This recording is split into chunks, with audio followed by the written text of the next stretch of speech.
Alright. Hello there. So year 2 is here. A lot quicker than Clan was here because, yeah, I got distracted with that one, and I hate script writing. It got way too big, so I just decided, screw it, I'm starting a new one. Jeez.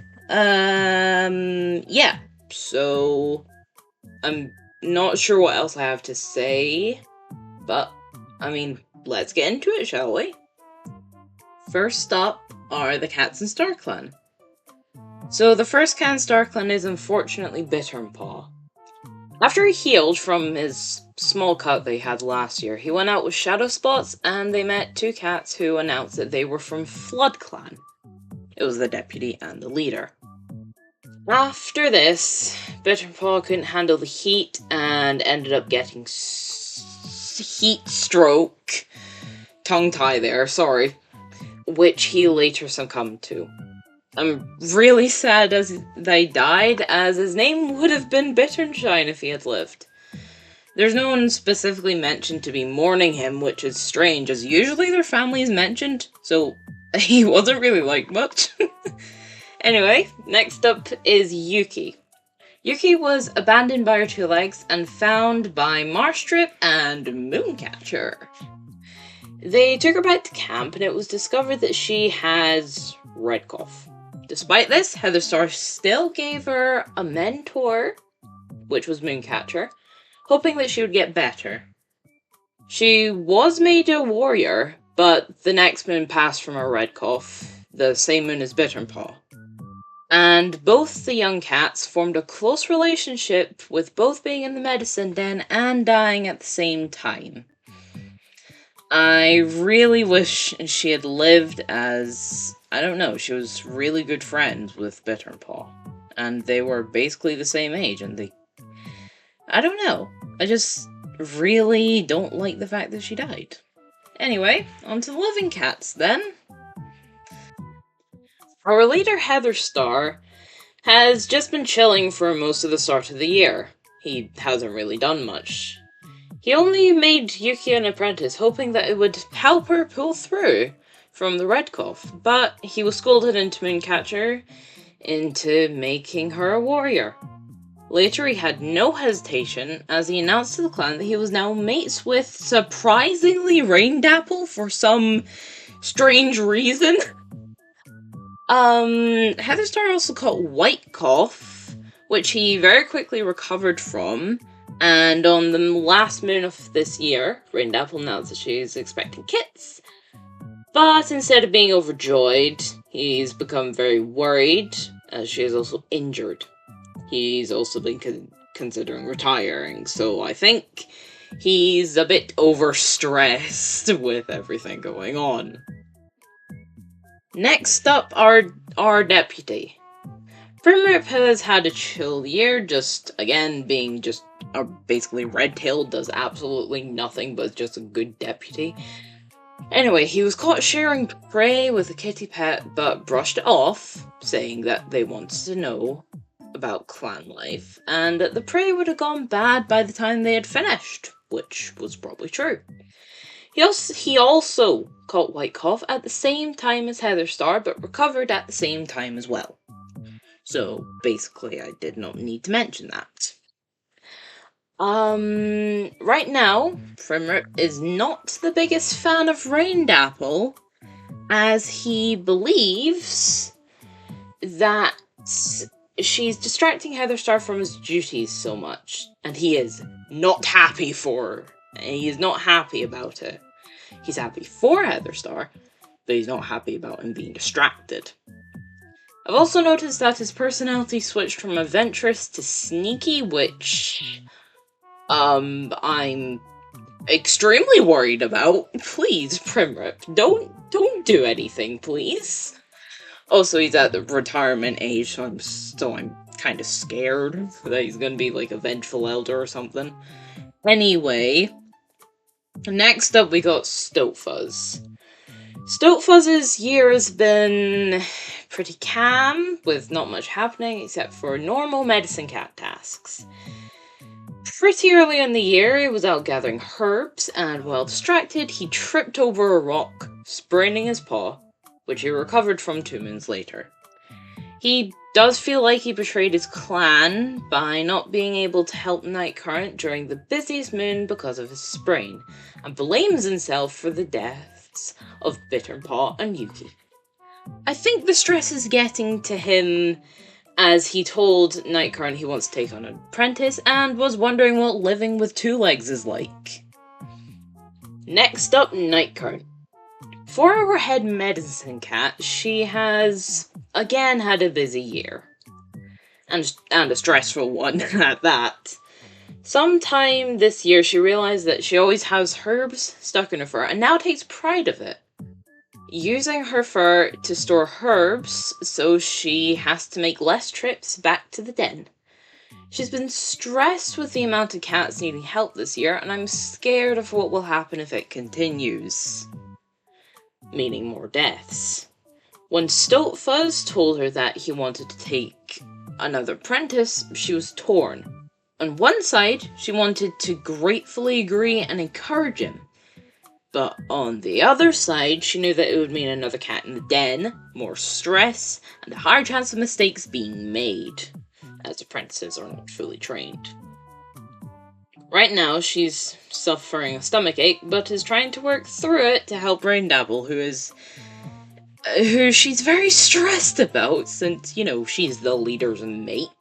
So, anyway, on to the one cat in the medicine den. So you've probably already guessed by now who the only cat in the medicine den is. It's Raindapple, who's had a fairly quiet year.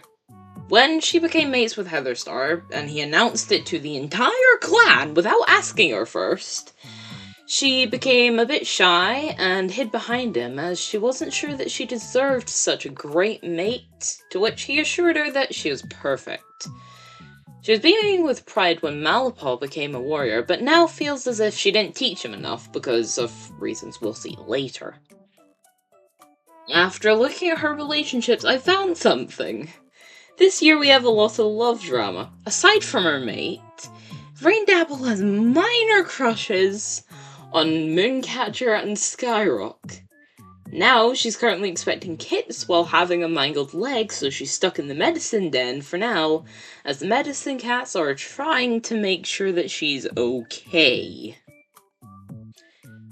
So, yeah, she's kind of a mess. Anyway, on to the warriors.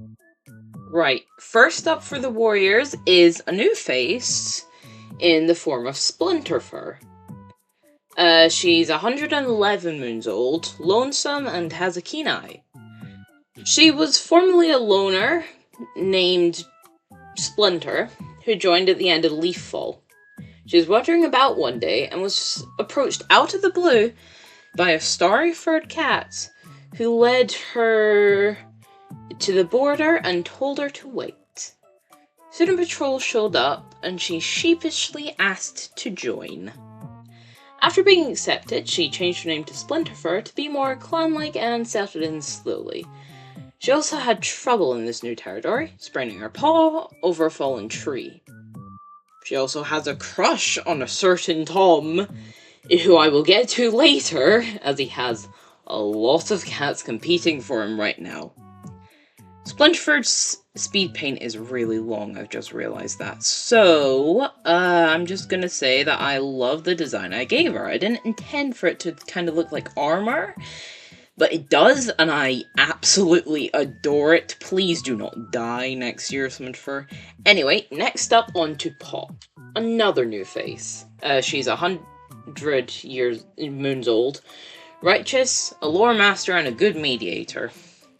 Pop is really new and used to aimlessly wander the world, but always felt lonely. She was eventually approached by a patrol and asked if she wanted to join, to which she gladly accepted. She hasn't done anything, but I like her design and her name. On to Mooncatcher. So Mooncatcher has had a quiet year. She was mostly just being a loyal warrior and going about her duties. Over the years, she has formed a close relationship with Raindapple, with her crush slowly growing, not mentioning it, as Raindapple already has a mate. When her sons became warriors, she had expected them to be more mature, but was clearly wrong as they are still a nightmare. She also somehow developed a crush on the same cat as Splinterfur, so I'm still making you wait until we get to him, because it's hilarious how many cats he's got going for him. Oh, it's great. Anyway, on to Skyrock. Our firecracker has fizzled out, guys! Skyrock has been pretty calm this year. He took quite a few moons to recover from the cat bite, in which he earned a deep respect for Nightcurrent. And they also had a cute interaction on a patrol, which I'm not going to spoil, as I'm going to make an animatic for it. Or I'm planning to, at least. Overall, he's just had a chill year of relaxing, and has actually managed to become Heatherstar's best friend somehow. The leader made friends with the delinquent. You know what? It's great, it's cute. I don't mind it. Anyway, on to more warriors. As an apprentice, Malpaw behaved for the most part, and he didn't cause much trouble. However, he did manage to become a warrior early, at 11 moons old, and he was given the name Mallow Water in order of his flexibility. Now, you'd think that becoming a warrior would make him more calm, especially with the name Water, but nope. The same is also true for his brother. Both brothers were causing trouble as they raced through while Skyrock was hunting, leading him to miss prey. This led to both Marstrip and Mooncatcher trying to set an example for them. This clearly didn't work, as while they were chatting, Malwater was being too loud and annoying others in camp, and Dandelion, insert suffix, was worried that others were judging him. He also turned from having an active imagination to being a great kit-sitter. A troublesome, great kit-sitter. Yeah, that's a great combination, isn't it? Next up is his brother. Before he became a warrior, Dandelion Paw was ambushed by a rogue after following their paw prints. He was also not very happy that Malwater became a warrior before him. The next moon, he became a warrior with the new name Dandelion Whisker, for his power, apparently, even though he's small. And immediately told Malwater after his ceremony that they would have become warriors together if he wasn't healing from his claw wound, which was true. Clearly, becoming a warrior didn't change his attitude. In fact, it made it worse. Like his mother, he never grew out of an apprentice body, and now tries even harder to prove that he's a capable warrior. This led him to getting heat stroke right after his warrior ceremony. After he recovered, he was immediately injured by a dog getting a broken bone. He's healed from that, but is now suffering from a runny nose, and is now a bloodthirsty, skilled mediator. I'm sorry, that is not a good combination. But yeah, on to the cats in the nursery.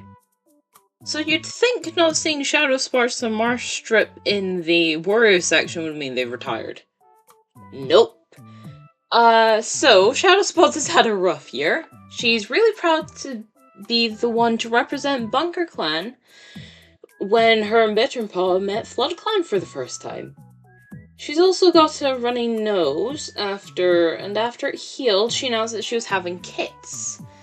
Bear in mind that she's 133 moons. She gave birth on the last moon of the year and is refusing to acknowledge her own kit. There's not much I have to say about her except the fact that she still hasn't retired. Which is odd, because she was past the usual retirement age last year. So either she did that just to keep seeing her mate, who is Mantis Stripe of FloodClan, I think? I don't know, I'll double check after I'm finished recording. Or, more easily, she just refuses to retire. Reminder, cats usually retire at 120 minutes in this game. Shadow Spots is 133! Right, and now we've got the Shadow Spots ignored kit, Gander Kit. So I've got nothing to say about Gander Kit. She was a newborn. She is a newborn. She's apparently quite skittish, despite not even opening her eyes yet, and is also half clan. After I wrote the script and did the drawings, I went through the cats in the other clans and actually looked for any cats that might be the father. And found Mantis Stripe. Yes, he's from Flood Clan. I was correct in thinking that.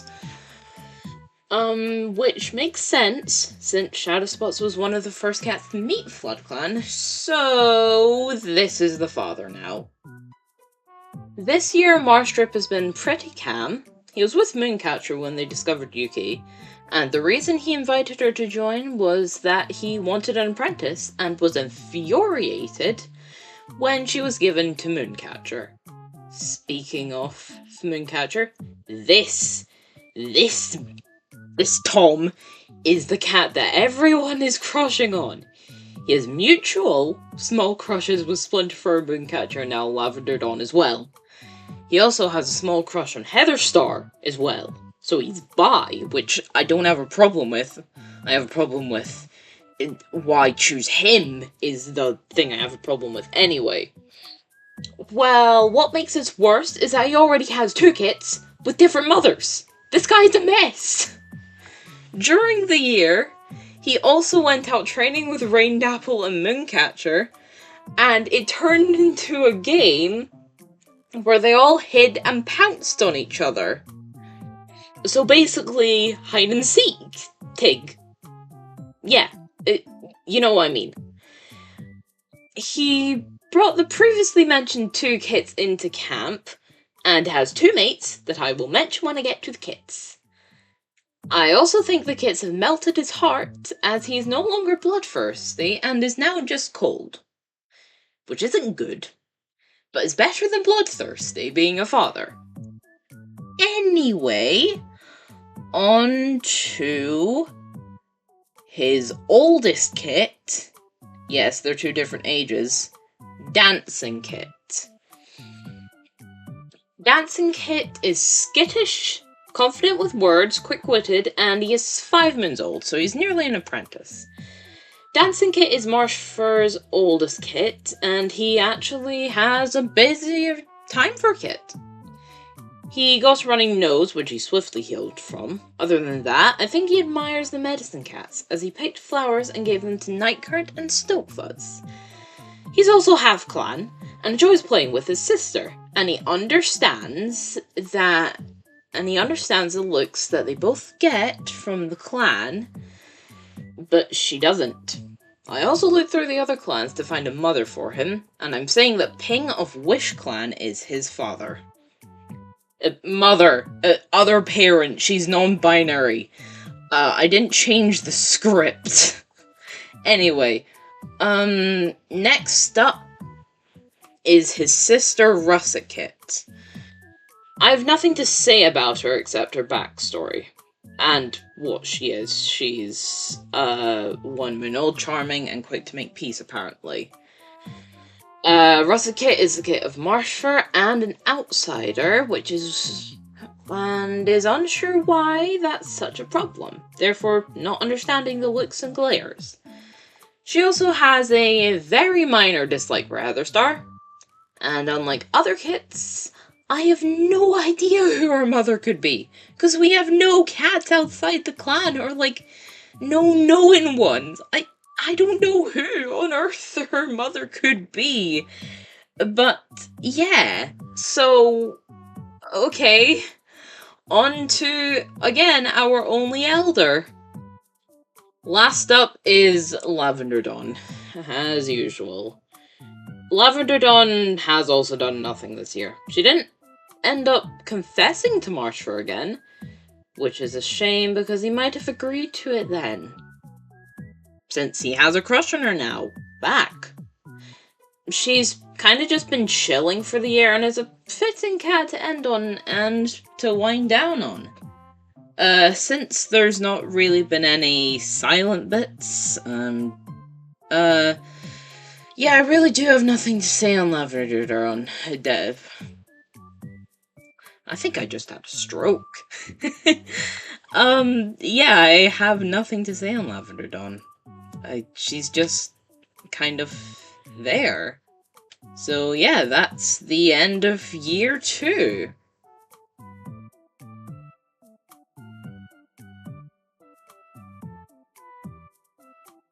So yeah, that was year 2 of Bunkerclan. I'm not sure how soon after I've recorded this I'm gonna get it out. Especially because at the time of recording this, tomorrow is my birthday. So if I don't get it out today, I'm probably gonna have to get it out on Thursday.